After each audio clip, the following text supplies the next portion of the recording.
Les chiffres de l'accroissement du diabète sont alarmants. Selon l'Organisation mondiale de la santé, 24 millions d'adultes vivent avec le diabète. Ce nombre pourra atteindre 55 millions en 2045, soit une augmentation de 129%.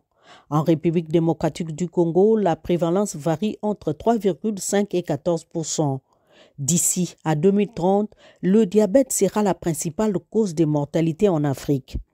Face à ces indicateurs, la Fédération internationale de diabète a convié ses membres à un congrès afin de les outiller dans ces combats contre cette maladie.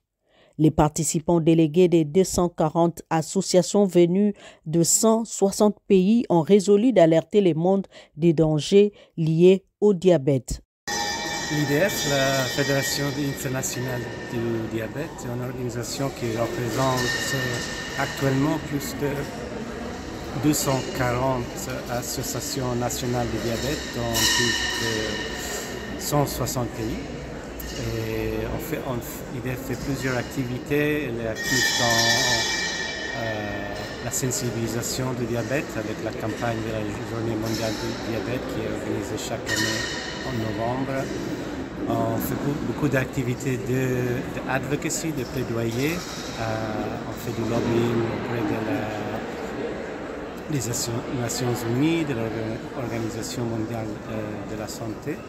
Au regard de l'ampleur de cette maladie ayant pour cause les antécédents familiaux et l'âge, le surpoids, la vie sédentaire, la mauvaise alimentation, le tabagisme et l'usage abusif d'alcool.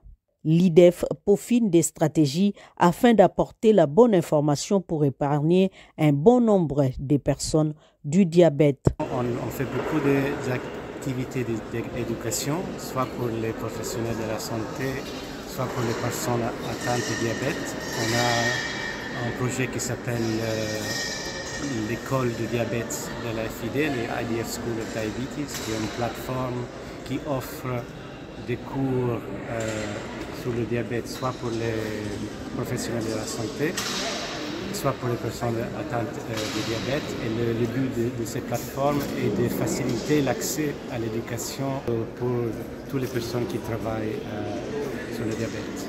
L'accent est mis sur les traitements afin d'améliorer la vie des personnes atteintes du diabète. Le thème triennal 2021 à 2023 de la Journée mondiale de lutte contre le diabète encourage l'accès aux soins des enfants. Améliorer la sensibilisation du diabète dans les écoles, donner confiance aux enfants à l'école et pour les aider à avoir une vie à l'école comme chaque autre enfant. Un autre but important du projet est d'aider à prévenir le diabète de type 2 dès un jeune âge en promouvant la bonne nutrition et l'activité physique et tous les éléments qui sont importants pour prévenir le diabète de type 2. Toutefois, la Fédération internationale de diabète préconise l'alimentation saine, l'activité physique et les dépistages réguliers afin d'éviter les complications et l'apparition de diabète de type 2, l'une des formes graves du diabète.